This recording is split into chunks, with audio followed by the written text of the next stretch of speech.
Cuando visitamos algún cementerio a lo largo de nuestra vida terrenal, normalmente lo solemos hacer para cambiar las flores a algún familiar o amigo ya difunto. ¿Y os habéis parado a ver ese código oculto a la vez que visible que tienen todas las lápidas alguna vez? Podemos encontrar árboles, animales o signos tallados en ellas y nuestra invitada suma el significado de esas imágenes en una guía dando voz a los muertos. Ella es Fátima Elías y su libro se titula La voz de los muertos, guía de los símbolos olvidados de los cementerios, de la editorial Reino de Cordelia. Fátima, bienvenida a Misterios Universo La Red. Pues nada, aquí muy contenta de estar con vosotros, participando para hablar de estas cosas maravillosas que podemos encontrar en los cementerios, ¿no? Que es así como un código Matrix de las piedras que podemos desentrañar pues de una manera muy sencilla y muy sorprendente. Sí, la verdad, y además, yo para hacer este libro visité el cementerio de mi localidad y después de echar un vistazo a tu libro, pues me doy cuenta de que para nada, que todo tiene un significado y todo tiene un porqué de todas esas para mí eran dibujos, pero ya, claro, es simbología después de leer tu libro. Sí, efectivamente. Además es un lenguaje olvidado ahora mismo, ¿no? Además fue desapareciendo a partir de 1920. Estuvo en vigor durante todo el siglo XIX, pero eso, a partir de 1920 empezó a perderse. Todavía quedan algunas lápidas y ahora mismo hay un revival en Estados Unidos, ¿eh? Todos los canteros están abogando por recuperar los símbolos del pasado. Pero claro, además ten en cuenta que era una época donde la mayor parte de la gente pues era analfabeta, no sabía leer, no sabía escribir. Sin embargo, entendía los pictogramas. No todos, pero sí bastantes, ¿no? Entonces, claro, cualquier persona que acudía al cementerio pues podía vislumbrar pues lo que querían decir los símbolos más o menos en aquella época. Quiero decir, no solamente era un conocimiento que tenían los canteros, ¿no? Y las clases más altas, que son las que nos dejaron estas esculturas tan sorprendentes en los cementerios, sino que en las tumbitas de gente como tú, como yo, como cualquiera, pues se podían cargar pues, determinados símbolos, otro, o sea, quiero decir que eran conocidos por el vulgo. Sí, no, desde luego. Ya te digo, a partir de este libro, para mí ya tienen otro tipo de significado, te lo aseguro bastante. Bueno, pues te voy a presentar. Bueno, Fátima es bibliotecaria y educadora social. Hizo un curso de especialista en imaginería funeraria, basando... Exacto. Sí. Basando sus estudios en el bicentenario cementerio de San Amaro. Este está en Galicia, ¿verdad? Eso está en Coruña, sí. Muy bien. Bueno, y según dicen, también de tantas visitas que has hecho a este cementerio, ya tanto te tutean los vivos como los muertos de tantas visitas que has hecho. Sí, tengo enchufe con los enterradores, a los que les gusta que les llame Undertakers, por cierto. Bueno, desde aquí les mandamos un saludete. Y bueno, ¿y de dónde te viene este interés por la simbología funeraria, Fátima? Pues es una anécdota que tiene mucho que ver con las fábulas de mi tierra, de Galicia, porque verás como otros niños pues escuchaban algunos cuentos típicos, los que yo misma les reproduzco a mis hijos, ¿no? Pues veas los típicos Caperucita, todos, ¿no? Además yo que soy bibliotecaria, pues novedades, editoriales, tal, pero claro, siempre hay unas historias más arraigadas a la tierra, a las aldeas, a los pueblos, que me contaba mi abuela, por ejemplo, que era de una localidad pequeñita, de aquí cerquita de Boiro, un pueblo de Coruña, y que se van perdiendo, ¿no? Pero es que en concreto para ella tenía muchísimo más significado. Estoy hablando de la Santa Compaña, que es conocida en toda España, pero para ella, claro, tenía mucha importancia porque ella vio a la Santa Compaña cuando era pequeña.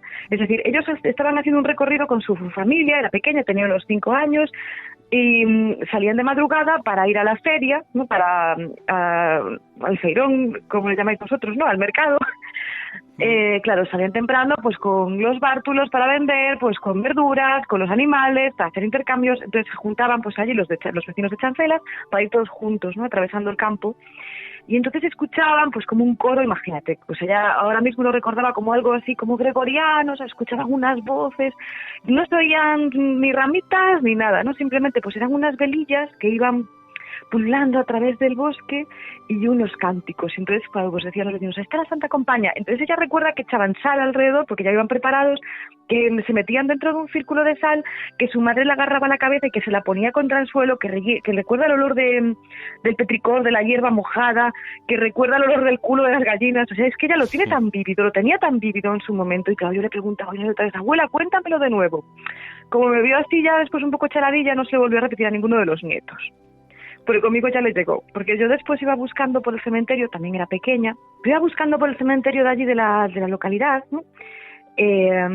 Pues las fotografías de los difuntos. Es un cementerio relativamente reciente, ¿sabes? Es pues ya de mediados del siglo XX, con lo cual no encuentro ningún tipo de esta simbología, pero sí fotografías.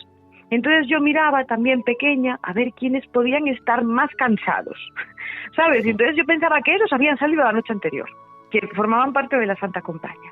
Y ahí me aficioné a mirar las lápidas y claro, pues esta afición este hobby me duró hasta ahora. Y ya hace pues como unos 10 años que hice un curso fabuloso por la Universidad de Seattle y yo decía, Dios mío, no voy a encontrar nada aquí. ¿Y cuál fue mi sorpresa? Que como tú comentabas, Víctor, pues de repente el cementerio empezó a hablarme. De repente me daba cuenta de que todos esos símbolos que me estaban dando, o casi todos, pues que los tenía en las lápidas más antiguas del cementerio de San Amaro y en las esculturas. Y claro, fue una sorpresa descubrir lo que me estaban contando las lápidas, lo que me contaban los muertos y los deudos, ¿no?, de esos difuntos. Sí, sí, sí. Hombre, allí en Galicia también es una tierra que es muy dada a estas cosas, porque es una tierra mágica, donde, bueno, pues las creencias, la cultura celta Sí, exacto. Además, claro, el libro lo he complementado.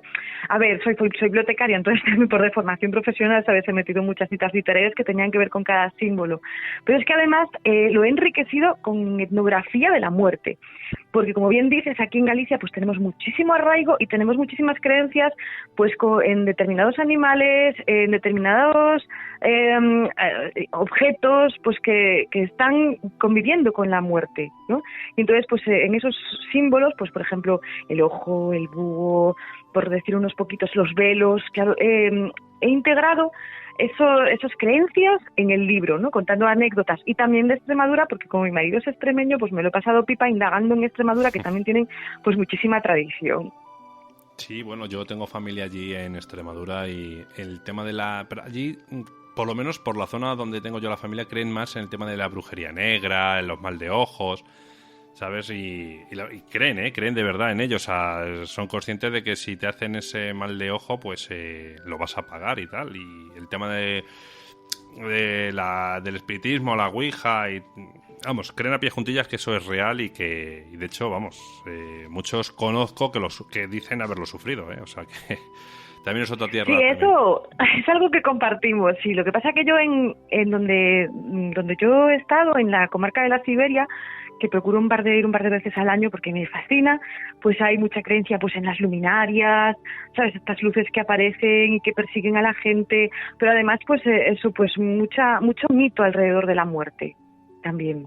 Sí, bueno, allí en Extremadura, en la zona de las Urdes, hay muchísimo mito, luminarias, bueno, hay un montón de leyendas en esa zona, la verdad, referente a este tema.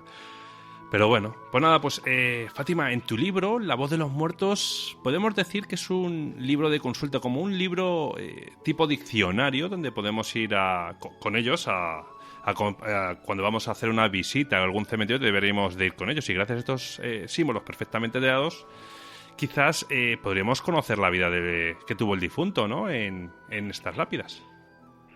Sí, podemos conocer la vida, podemos conocer cómo falleció, sus creencias. Claro, básicamente son símbolos cristianos, ¿vale? Se generaron en Inglaterra. Bueno, derivaron también de las creencias de los puritanos, ¿no? Que también fueron los primeros en dejar sus códigos en las lápidas, pero eso, que lo iniciaron en Inglaterra y que después por contagio cultural llegaron a todas partes del mundo. O sea, podemos encontrarlos en Australia, o sea, en Estados Unidos por supuesto, pero ya ves, aquí en Galicia, en pueblecitos por ahí que no te lo esperas que vaya a ver, pero de repente estás, ¿no? Pues te dan una bofetada en la cara y dices, ¡qué maravilla! Aquí en Betanzos, en Coruña, en Jerez de los Caballeros, en todas partes. Quiero decir, no hace falta que sea un cementerio tan majestuoso como puede ser San Isidro, el de Santa María en Madrid, ¿no?, o aquí San Amaro, o los maravillosos de Barcelona, de Valencia. No. En cualquier cementerio chiquitín, pues podemos encontrar la huella que nos dejaron nuestros antepasados. Muy bien, Fátima, ¿qué te parece si elijo al azar lápidas de personas y nos cuentas qué podemos averiguar de los símbolos tallados? ¿Te parece? Claro. Bueno, pues mira, pues para esta entrevista, como comenté antes, me di una vuelta por el cementerio de mi localidad y fui apuntando ciertos símbolos que se repetían bastante menos que otros en comparación con las demás lápidas. Y no voy a mencionar obviamente los nombres con el fin de mantener su anonimato y tal, pero bueno, y encontré una de ellas que, por ejemplo, que eran una planta con 3 capullos aún sin abrir y creo que eran amapolas esas flores. ¿Qué significado puede tener estas amapolas con esos 3 capullos sin abrir? Pues mira, que estén de 3 en 3, eso también tiene mucha carga cristiana, porque significa el Padre, el Hijo y el Espíritu Santo. Muchísimos símbolos en el cementerio están de 3 en 3. Por ejemplo, la flor de lis también se suele, ¿sabes? Es una flor que también se encuentra mucho en los cementerios, precisamente porque tiene pues 3 pétalos y se le pone una bandita a veces, y eso también es la inclusión de la Virgen María, ¿no? Pero por eso el número 3, aparte de que es un número muy importante dentro de la espiritualidad, ¿no?, del misticismo, pues en el cementerio quiere decir eso, Padre, Hijo y Espíritu Santo. Por eso, aparte de la función decorativa, se pone de 3 en 3. Y la amapola, claro, pues es harto conocida por ser el emblema del sueño eterno, pero también por su color rojo, rojo como la sangre, simboliza la sangre de Cristo. Pero bueno, en el siglo XIX era muy importante la floriografía, ¿no?, que era un pasatiempo burgués. Cada flor tenía un código que se tradujo después en el arte funerario. Y estos códigos provenían de la mitología habitualmente. Y de la mitología rescataron a Hipnos, al dios del sueño. Hipnos vivía en una cueva y delante de su cueva crecían amapolas y otras flores que tenían también sustancias adormideras. Y su madre Nix, la noche, recogía el rocío que sobre ellas iba quedando y hacía una infusión con la que regaba el mundo, ¿no? Claro, pues Hipnos es el hermano de Tánatos, del dios de la muerte no violenta, y se lo representa como un joven alado que también podemos encontrar en los cementerios, un joven durmiente cuyos atributos son las amapolas y un cuerno que es el cuerno inductor del sueño, ¿no?, que tocaba para dormirnos todos. Claro, Hipnos además es el padre de los famosos sonidos, ¿no?, de Morfeo, de Fóbetor y Fantaso. O sea que ya ves que todo nos remite a la mitología. Muy bien, bueno, en otra lápida me encontré otra planta, en este caso solamente tenía un único capullo y para mí era lo que parecía un cardo. Sí, los cardos son habituales en el cementerio. ¿Por qué? Pues que, vamos a recordar que como casi todos los símbolos que encontramos en los cementerios tienen distintos significados, ¿vale? Entonces, pues dependiendo un poco de lo que nos cuenta el resto de la lápida, pues podemos discernir si es si nos vamos por un camino o por otro. Pero bueno, el cardo, por ejemplo, simboliza, ya sabes que es una planta que pincha, pues representa la inevitabilidad de la muerte después de las tragedias, ¿no?, de todos los males que puede traernos la vida. Es bastante negativo, ¿no?, en sí. Tras una vida de duelo, pues nos encontramos con la muerte. También representa la pasión de Cristo, pero a la vez puede aludir, dependiendo del apellido de la persona que esté enterrada, pues oye, a la ascendencia escocesa del difunto, ¿no? Y entonces podemos recordar que cuando Dios echó a Adán del paraíso, le dijo que tenía que trabajar la tierra porque de ella solamente saldrían espinos y cardos. Se cuenta que los soldados romanos eligieron el cardo, aunque también hay otras voces que cuenta la tradición que dicen que eligieron el espino, pero bueno, que con el cardo hicieron la corona de espinas, ¿no? Por eso nos remite pues a las desgracias que nos puede traer la muerte y eso, a la inevitabilidad de la vida y a la inevitabilidad de la muerte. Y después, claro, ¿qué pasa? Que si nos encontramos ahí pues con un Ferguson, ¿no?, enterrado, pues que, claro, el cardo es la flor escocesa, la heráldica escocesa, porque se cuenta, a ver, esto es una historia espuria, se non é vero e ben trovato, vale, non nos lo podemos quedar a pies juntillas, pero se dice que cuando el rey Håkon intentó invadir Largs, pues que llegaron de noche para poder atacar a sus enemigos más fácilmente, y entonces que como aquello estaba plagado de cardos, pues que los pisaron y claro, que empezaron a gritar y que allí se montó la Marimorena y los habitantes de Largs pudieron defenderse. Entonces por eso después hicieron el emblema de Escocia, pues el cardo. Por eso podemos encontrarlo en las lápidas de una persona que haya nacido en Escocia. Ah, mira, pues me parece, o sea, es bastante interesante, la verdad, que al final, mira, pues en este caso en un cementerio de Madrid me haya encontrado también, mira, simbología escocesa, la verdad, bastante lejos, a muchos kilómetros de distancia. Sí que es verdad Sí, que... sí, pues aquí en San Amaro también lo tenemos. Claro, allí donde muera un escocés, pues dejan su rastro, ¿no? Como por ejemplo, si muere pues un irlandés, que nos podemos encontrar también... el trébol, ¿sabes? Claro, cuando vamos muriendo al fin y al cabo no nos quedamos en nuestra tierra, ¿no? Vamos yendo por el mundo y allí nos sepultan y te dejamos nuestro pequeño legado. Sí, donde caemos, pues ahí nos quedamos, está claro. Claro. Pues mira, también ahora recuerdo en uno de los viajes que hice por el norte de España que vi una abeja en una lápida. ¿Qué puede significar esto? Mira, la abeja es también un símbolo muy común porque desde tiempos inmemoriales, ¿vale? Desde los egipcios, se asignaba a las abejas el alma. Las abejas simbolizan el alma. ¿Qué te digo? Pero no solamente los egipcios o los griegos, ¿no? Que lo hacían y lo relacionaban con Perséfone, con Demeter, porque claro, la abeja tiene muchísima actividad en primavera. Sino que aquí en Galicia también, ¿no? Aludimos a la santidad, al alma de las abejas. Tenemos un dicho que dice que quien mata a una abeja tiene 100 años de pena y quien mata a un abellón, lo que es un abejorro, pues tiene 100 años de perdón, porque al pobre abejorro pues se dice que pertenece al diablo, ¿no? Que ya ves tú, pobriños. Sí. Pero bueno, que también incluso en Alemania dicen cuando alguien se va pues de un determinado pueblo o emigra, tal, dicen, no, siguió el camino de las abejas, ¿no? Es decir, siguió el camino de las almas, porque se cree que son almas erráticas que vagan por el campo. Entonces es lo que simboliza, el alma del difunto. Otra figura que también me llamó la atención fue la de un gallo que estaba encima del tejado de un panteón. ¿Qué significa este gallo estando tan alto? Mira, el gallo lo vi en el cementerio de Prado de Repouso, en Portugal, y también en Hyde Park. Aquí todavía no me he encontrado ninguno, pero bueno, como no conozco desafortunadamente todos los cementerios en España, estoy en ello, pues oye, seguro que algún oyente lo ha visto. Verás, el gallo también es muy, muy popular, porque, claro, ten en cuenta que además ahora nos enterramos en nichos, nos quemamos, pero antaño nos enterrábamos en el suelo. Y nos enterrábamos en el suelo con los pies hacia el este. ¿Por qué? Claro, ¿por qué? Porque nos iba a despertar el gallo el día del juicio final. Entonces, claro, los muertos resucitaban y entonces tendríamos que enfrentarnos a ese último y nuevo amanecer. Entonces era el gallo el que nos iba a despertar a la vida eterna, ¿no? A la resurrección. Así que el gallo vigila y pues será quien nos anuncie que llega el último día, el día del juicio final, ¿no? Es un heraldo de Cristo. Y además el gallo pues también es un animal belicoso y ya de aquella pues se representaba con Ares, ¿no? Que era el dios de la guerra.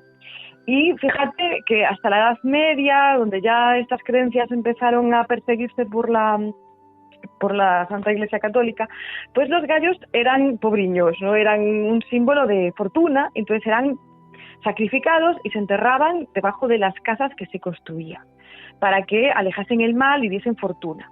¿Y cómo sustituimos después al gallo? Para no matarnos o que nos acusasen pues de herejes por seguir unas tradiciones pues más paganas, haciendo veletas. Vale, las veletas de las casas representaban pues al gallo vigía que iba a anunciar pues el último amanecer. Ah, pues mira, yo siempre pensé que eran un mero adorno, que marcaba la dirección del viento, nada más. Anda. No, son eso, símbolos apotropaicos que dan fortuna, que dan buena suerte. Ah, mira, pues eso no lo conocía. Qué bueno. Historias de vivos y de muertos, la verdad que son chulísimas, ¿eh? Además cuando se mezclan, fascinante. Sí, no, desde luego, desde luego. Mira, en otra lápida había 2 manos y una a cada extremo de ellas que se cogían de la mano una a otra.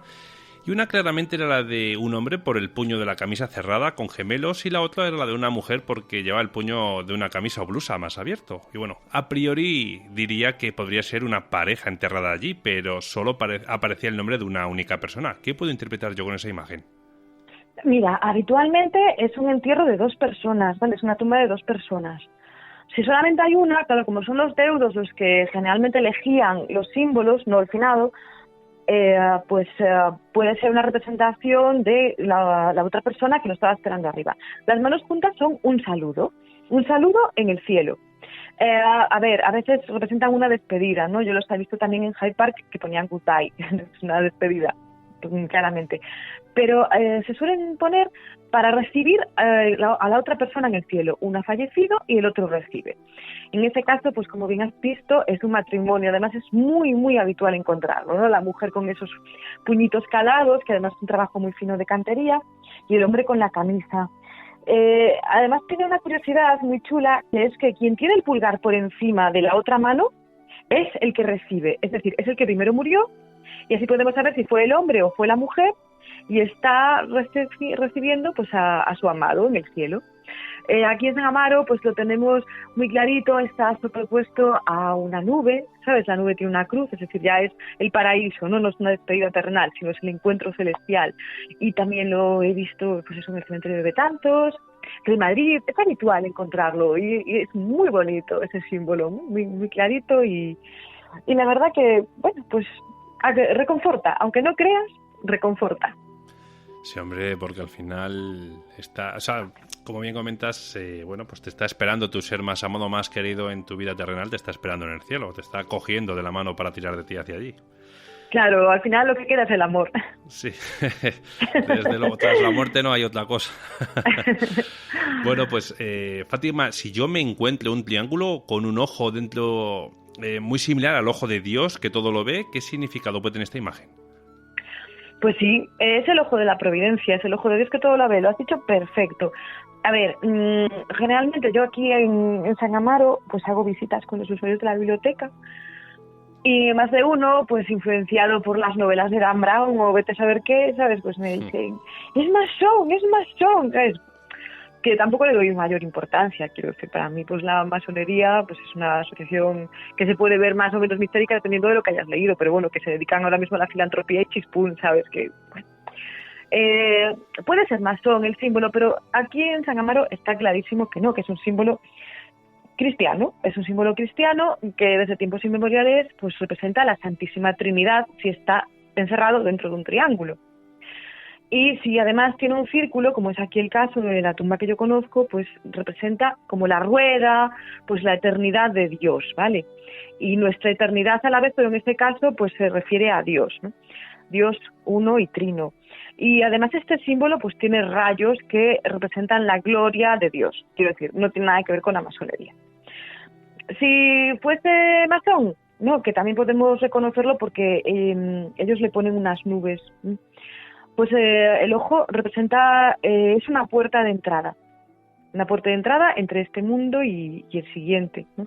Y bueno, ahí sí que recrea a Dios, al gran demiurgo, pues que bueno, es conocedor de las acciones en ese caso, pues de los miembros de la masonería, ¿no? Entonces, pues sí, tiene esa ambivalencia, puede ser perteneciente a la masonería, pues como puede ser también la colmena, por ejemplo, o puede ser simplemente pues la representación del Dios cristiano. Muy bien. Bueno, no te he preguntado, ¿tú tienes alguna lápida que te haya llamado mucho la atención en toda tu investigación? ¿Alguna simbología que hayas encontrado en ella? Sí, no es mi favorita ni mucho menos la que quisiera poner yo o que me dejasen registrada en la tumba. Pero cuando estaba empezando a hacer el curso, eso que tenía que pasar allí a carboncillo un montón de lápidas antiguas, que tenía que dejar registro de lo que iba encontrando, fotografiando, escaneando, mandando, y además que claro, en aquellos tiempos pues era Google estaba el traductor de yo Tarzán tu chita, ¿sabes? Entonces, pero bueno, me encontré con una que no esperaba ver y me llamó mucho la atención y claro, pasó ya más de un siglo y todavía sigue doliendo, ¿no? Que es una rosa abierta, porque eso también lo explico en el libro, dependiendo de la edad a la que haya muerto la persona, pues así es la floración de la rosa. Esta es una rosa pimpante de una persona que habría muerto pues en la veintena, a la que le salí un capullito. Y eso quiere decir que ahí enterraron a una persona, a una mamá, que murió dando a luz a su hijito. Entonces están enterrados ahí ella y el bebé. Joder. ¿Sabes? Ninguno sobrevivió. Entonces para mí pues fue una de las primeras que encontré, que de la que hice registro. Y ahora como mamá que soy, de aquella no tenía hijos, pero ahora sí, y me sigue sobrecogiendo, ¿sabes? Normal, pobrecillo, la verdad. Pobrecillos los dos. Sí. Bueno, pues mira, ahora te voy a pasar a preguntar unas dudas que tienen un par de... Bueno, uno es un amiguete del grupo de Telegram y otra es Kela, nuestra colaboradora también del programa. Y bueno, Óscar, por ejemplo, del grupo de Telegram, comentaba que mientras se encontraba de visita por un cementerio en Zaragoza, pues se encontró con tumbas de etnia gitana y le llamó la atención que su simbología es completamente diferente a las lápidas que no pertenecen a esa etnia, es decir, las lápidas cristianas. Bueno, y preguntaba que si hay alguna razón del por qué estos símbolos de las lápidas no son las clásicas de siempre. Bueno, hay que tener en cuenta que todos los símbolos que menciono en el libro son símbolos cristianos, relacionados con la cristiandad, porque además en aquella época no se podía poner otra cosa. Ahora los cementerios son propiedad municipal, pero es que de aquella pertenecían a la Iglesia católica, a la Iglesia, ¿sabes? Protestante, católica, entonces claro, pues había mucha vigilancia con lo que ponías. Es verdad pues que existen figuras con cierta desnudez de la mujer, pero bueno, que no se podía poner cualquier cosa, ¿vale? Entonces, la simbología de la etnia gitana, claro que es diferente, pero suele ser además más reciente, ¿no? Además ahora vemos... ¿Por qué? Pero también tiene su lógica, ¿eh? Porque durante todo el siglo XIX y hasta bien entrado el siglo XX, los gitanos eran nómadas. No dejaban rastros tras de sí, porque además tampoco podía ser que se encontrasen cómodos en la localidad, ya sabes que siempre había sospecha, quiero decir, vale, a la gente le gustaba su folclore y toda la historia, pero por otra parte pensaban pues que podían haber más pillería, tal. Siempre hubo esa desconfianza sobre la etnia gitana, ese racismo, desde tiempos inmemoriales, y oye, ellos no dejaban rastro, ¿no? Entonces enterraban a los suyos sin lápida, los enterraban en suelo, y ahora ya que están establecidos, pues son muy devotos de sus muertos, ¿no? Y conocemos esas tumbas tan exuberantes que hemos visto y que son muy recientes. Lo que sí que te puedo contar, aquí por ejemplo en San Amaro tenemos una tumba que está entre las de los burgueses, y esa tumba está dedicada a una mujer que se llamaba Salomé, y bueno, ella murió andaluza, su cuarto hijo, y se la dejó su amado Matías, bueno, la quería más que nada en el mundo, Matías, y entonces se sacrificó y todos sus ahorros los dejó, porque para ella él era su reina, ¿no? Y cómo iba a estar su reina enterrada donde estábamos los demás, ¿no? El vulgo. No, ella tenía que estar donde estaban los burgueses. Entonces, entre toda esa explosión que deja pues la clase alta de ángeles, de cruces celtas y de no sé qué, hay una tumba muy sencilla rodeada por unas cadenas donde sí que hay un registro de Matías, de oficio calderero, que proviene de la tribu de los Calderash, ¿no? Los que hacían pues en el cobre ollas, los que reparaban, y que era húngaro, o sea, húngaro que quiere decir, bueno, pues que era de etnia gitana. Y esto es muy llamativo porque es de las primeras de las que hay registro aquí en el cementerio de San Amaro, cuando ya estaba, pero esta familia ya estaba establecida aquí en Coruña. Lo que también te puedo decir es que, y lo cuento en el libro porque me pareció una historia maravillosa, que la leí en una revista que me habían traído, pero ya, no sé, hace 2000 y poco, que se llamaba The Farmer, el granjero, que hablaba de que en un condado en Inglaterra pues había un paseo todo lleno de robles duplos. ¿Y por qué? Pues verás, porque una vez había un hombre, pero esto ya fue reciente, quiero decir, esto es de los años 90 la historia. Había un hombre mirando los árboles y contemplándolo apoyado en su camioneta. Entonces pasó por allí un paseante del pueblo y le dijo, ¡ay, qué tal! Buenas tardes, es bonito este paseo. Sí, no, además estoy aquí mirando y presentándole los respetos porque aquí está enterrada mi hija. Pero el hombre de la aldea se sorprendió mucho porque le dijo, anda, pero si yo llevo aquí toda la vida y no sabía que había ningún enterramiento. Sí, bueno, porque nosotros a principios de siglo estábamos aquí viviendo, tenían allí un campamento. Y entonces, claro, como a los niños no se los bautizaban, ¿sabes? No le hacían ningún tipo de rito, ni cuando nacían, ni cuando morían, pues no se podían enterrar en los cementerios cristianos. Con lo cual los enterraban fuera y los enterraban debajo de los robles, porque desde tiempos también que no se tiene registro apenas, pues los robles se veían como un árbol sagrado que además ayudaba a esos niños a llegar al cielo, ¿no? A ese cielo que podían alcanzar de esa forma porque no estaban bautizados. Y para que llegasen antes les ponía un par de bellotas en las manos. Por eso nacían los árboles duplos, ¿no? Pues se cuenta que por los niños gitanos que están enterrados ahí, y de cuyas manillos salieron después los árboles. Tú fíjate, ¿no? Qué historias reales, además. Sí, desde luego. Y además que siempre han sido como un poco como los herejes, ¿no? De la cristiandad. Han sido siempre apartados de la gente. Siempre han sido como despreciados. Incluso hasta en los cementerios ya has visto que se denota esta discriminación. Sí. Claro, por eso no dejaban rastro, porque aparte de que no les dejaban enterrar, pues tampoco, o sea, decían, oye, a ver si nos van a hacer cualquier cosa aquí en la tumba. Cuando se marchaban, pues lo llevaban todo y no dejaban rastro. Muy desconfiados siempre, la verdad. Pero bueno, mira, Óscar, es que también, claro, como tú bien has comentado, la simbología posiblemente sea relativamente moderna, porque hablaba que a uno de los enterrados le llamaban el Tarzán y había un Tarzán ahí en relieve, por ejemplo. No me digas si dijo si el de Disney, si el auténtico, el Tarzán, no sé, porque no explico mucho más. Y otro que se mató con un accidente de coche y aparecía un Audi nuevecito, que estaba también en relieve. Sí, a ver, aquí desde luego, y en la Almudena lo tenéis ahora, en el cementerio de la Almudena. Aquí en San Amaro ya no hay sitio y aparte no se permite hacer, entre comillas, locura, ¿sabes? Pero es muy típico. Bueno, en Rusia están poniendo ahora selfie, ¿sabes? O sea, la tumba es un móvil con una foto de la persona. Anda. O sea, un tipo selfie.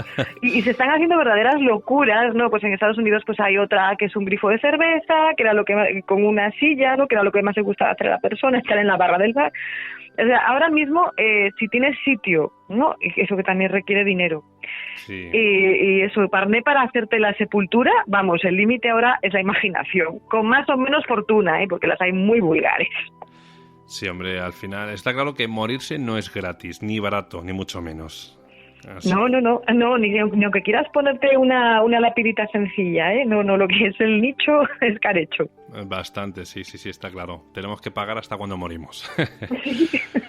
Bueno, pues mira, pues Kela, como bien sabrás, bueno, es colaboradora del programa y preguntaba que si podrías hablarnos de la supuesta esvástica que queda del antiguo mausoleo nazi en el cementerio de San Amaro, donde están enterrados los muertos del U-966. Vamos, que si sigue estando allí esa cruz gamada, pregunto.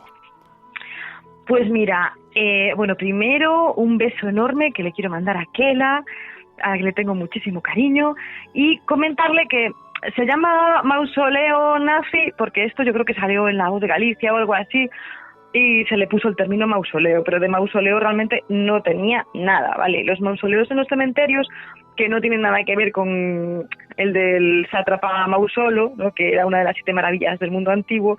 No, los mausoleos en San Amaro tenemos uno, puede decirse que uno. Generalmente escoltan los restos de un difunto, aunque puede haber pues también los sarcófagos de 2 personas, y claro, son muy espectaculares. No tiene nada que ver con lo que había aquí de los nazis. Efectivamente era un enterramiento, pero más bien era lo que se llama un panteón, ¿no? Un panteón es un enterramiento colectivo. Pues puede ser de una sola familia o de personas que fueron relevantes para la sociedad, ¿no? Pues como escritores, como lo que se está intentando hacer aquí en Galicia con los gallegos ilustres, pero eso, pues familiares o que tuviesen que ver con una religión y tal. Era más bien un panteón. Eran 16 alemanes que fallecieron en la Segunda Guerra Mundial. Se hizo en el 44, no estaba cerrado, pero sí que tenía techumbre. Entonces yo la foto que he visto, que la hay en el archivo municipal, pues del techo colgaban unos pendones con esvásticas. Había algunas tumbas en cuyo timbre había una cruz de hierro, sabes que es la típica del ejército alemán. Había otras cruces sencillas y la más ostentosa, por así decirlo, pues simplemente tenía una paloma con la rama de olivo, ¿sabes? El Espíritu Santo que simboliza la esperanza. ¿Qué sucedió? Pues que se llevaron a Yuste, se unificaron todos los que había por España, pues se llevaron al cementerio alemán de Yuste, y pues por falta de espacio y porque además ya sabes que en Alemania está prohibido que haya ningún tipo de exaltación, como debería ser en todas partes, pues al fascismo. Pues aquí obligaron, porque eso se había levantado con financiación alemana, pues aquí se obligó a tumbar, ¿sabes?, a liquidar lo que era el panteón. Y, bueno, bien, porque hay más espacio, se levantaron nichos y lo único que queda son unas cruces gamadas así en relieve en la pared. Pero bueno, nada, ya te digo que como yo tengo mucha afinidad con los enterradores, pues uno me dijo, ven un día con vaqueros y trepas. Y allí trepé y se ven desde arriba. Se ven desde arriba porque son como unas cruces cristianas que hay grabadas también en el cementerio. Pero nada, hay que subir y para verlas así entre una fila de 2 nichos. No tiene nada, ya ha desaparecido. Bueno, pues mira, ya sabes que no te molestes en y que no vas a ver no. la gran cosa. No. Pues bueno, muy bien. Pues mira, La voz de los muertos, escrita por Fátima Elías de la editorial Reino de Cordelia. Bueno, también tengo que decir que la portada y la ilustración del libro la ha hecho un gran amigo tuyo, Antonio Seijas, el cual también es parte de este libro. A mí me llamó mucho la atención de la portada del libro, que aparece como un ángel alado sosteniendo una calavera. ¿Qué significa este ángel con la calavera en su mano? Bueno, eso es una seijada. Eso es una seijada de la que podemos... Oye, si lo encontramos en el cementerio, evidentemente podríamos sacarle mucho significado, ¿eh? Pero cuando él vio, porque realmente esto pertenecía a una escultura, y cuando él estaba ilustrando el libro, yo además había hablado con Jesús, el editor de Reino de Cordelia, que bueno, ya ves que es un editor maravilloso porque fue él quien montó el libro, lo cogió con mucho cariño, hizo una obra de arte. Pues cuando yo le dije, oye, mira, tengo un ilustrador yo de mano que es una maravilla porque este chico ve lo visible y lo invisible con sus ojos, ¿no? Porque Antonio es un ilustrador magnífico, pero es que además es una persona muy espiritual. Y claro, me dijo pues que sí, que adelante, y eso, pues Antonio dejó su impronta en el libro. Son 200 ilustraciones prácticamente y son todas magníficas. Yo además tengo un Instagram donde voy explicando pues simbología y hay una... donde un querubín recoge a una mujer que está como despertando, ¿no? Despertando a la vida eterna. Y mira que vio imágenes él de las que voy subiendo y esa le llamó la atención, le llamó muchísimo la atención y me dijo, oye, yo querría hacer esto en la cubierta del libro. Y ya, pues mira, como lo vas a hacer tú según quieras, pues yo, claro, lo que consideres. ¿Qué pasa? Que me llamó la atención que él lo cambió, ¿no? Se quedó con lo que era el querubín y me puso una calavera. Entonces, claro, es como el encontrarse, ya no es como mucho más dramático, ¿no? Porque no es tanto el despertar amable de aquella escultura que era en un cementerio americano, sino que es como la vida y la muerte, ¿no? La vida eterna y la mortalidad, es un memento mori brutal, ¿no? Entonces me encantó, la verdad, lo que hizo, y el fondo parece cuero, está como sacado de un libro antiguo. Y podemos ver también un crismón, ¿no? El cri ro, que es uno de los típicos símbolos que encontramos en los cementerios y uno de los más antiguos del cristianismo, ¿no? Cuentan que fue Constantino, cuando venció a Magencio, quien reemplazó el águila de los estandartes típicos romanos que vemos pues desde las películas de Asterix, no, los que pueden tener un poco más de cultura romana porque les encanta aquella época, pues acordaos del águila, ¿no? Que siempre estaba ondeando en los estandartes. Sí. Pues lo suplió por el crismón. Es probable, como cuento en el libro, que ya Constantino supiese que ese símbolo existía, porque era un símbolo también de buena suerte. Y así unió los dos mundos, ¿no? El mundo hereje, por así decirlo, y el cristianismo. Es un cristograma, es uno de los nómina sacra y simboliza las iniciales de la palabra Cristo en griego. Muy bien. Oye, pues si se quieren, ya has comentado, bueno, que tienes una cuenta de Instagram, y si se quisieran poner en contacto contigo los oyentes, ¿cómo lo harían? ¿Cuenta de Instagram, Twitter, emails? Pues mira, tengo la cuenta de Instagram, soy librarian, porque claro, soy bibliotecaria, pues eso siempre, ¿no? Aunque sea también un poco bibliotecaria de las piedras. Librarian Tom Reader, ¿vale? Tom Reader, sí. La broma. Y bueno, pero por Fátima Elías ya me pueden encontrar. Y también tengo una página en Facebook que hice hace poquito cuando salió el libro la semana pasada, que es La Voz de los Muertos. Entonces ahí pues pueden poner sus curiosidades, hacerme preguntas, escribirme por privado y yo encantada de responder. Muy bien, Fátima, pues muchísimas gracias por venir a compartir con nosotros tu trabajo y te deseo el mayor de los éxitos y ojalá llegues a muchas personas. Ojalá, porque es un lenguaje que hay que volver a descubrir, hay que volver eso, como dice el libro, a darle voz a nuestros muertos. Desde luego. A ver si la gente se anima y bueno, y aprendemos. A mí me ha valido para aprender muchas cosas y aprender a entender muchas tumbas, así que a ver si hay más personas que se animan y bueno, pues podemos compartir más opiniones y experiencias. Pues claro que sí, a todas las personas que les guste el arte y eso y que tengan un corazón un poco aventurero, seguro que les encanta. Estoy seguro de ello. Muchísimas gracias, Fátima. A vosotros por invitarme, ha sido un placer.